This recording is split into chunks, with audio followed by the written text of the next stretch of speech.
ചേട്ടാ എനിക്കൊരു ചാൻസ് വാങ്ങി തരൂ, ഞാൻ നല്ല നടനാ.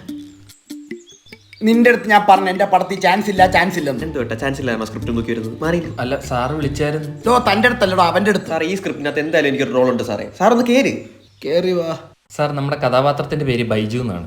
ബൈജു ഞാനേ സങ്കല്പിച്ചോ. സാർ ഈ ബൈജു എന്ന് പറഞ്ഞാൽ ഭയങ്കര കാമായിട്ടുള്ള ഒരു വ്യക്തിയാണ്. എടാ കാമടാ ശാന്തം. അതല്ലായിരുന്നില്ലേ? അനിയെ സർട്ടിഫിക്കറ്റ് ആക്കല്ലേ. അങ്ങനെ ഈ കാമായിട്ടുള്ള ബൈജുവിന് ഒരു കാമുകയുണ്ട് സാർ. തമന്നെ ഫിക്സേ സമന്ത ആയാലും തമന്നെ മതി സാറേ. എന്ത് അഡ്ജസ്റ്റ്മെന്റ് നമ്മൾ റെഡിയാണ് കേട്ടോ. എറിഞ്ഞു കൊന്നുകളയും സാർ പറഞ്ഞു.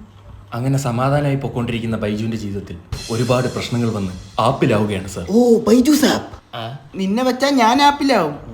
താൻ ബാക്കി തൊല്ലി. അങ്ങനെ നമ്മുടെ ബൈജുവിന്റെ അച്ഛൻ ജവാൻ അടിച്ചടിച്ച് വൃക്ക തകരാറിലാവുകയാണ് സാർ. അങ്ങനെ വൃക്ക കിട്ടാണ്ടായപ്പോ സ്വന്തം കാമുകി പോലും അറിയാതെ അവളുടെ വൃക്ക എടുത്ത് അവൻ അച്ഛന് കൊടുക്കുകയാണ് സാർ.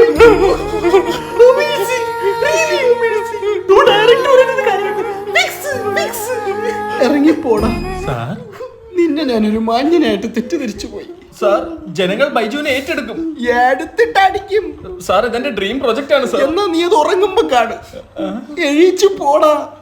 മലയാള സിനിമ എങ്ങനെ ഗതി പിടിക്കും?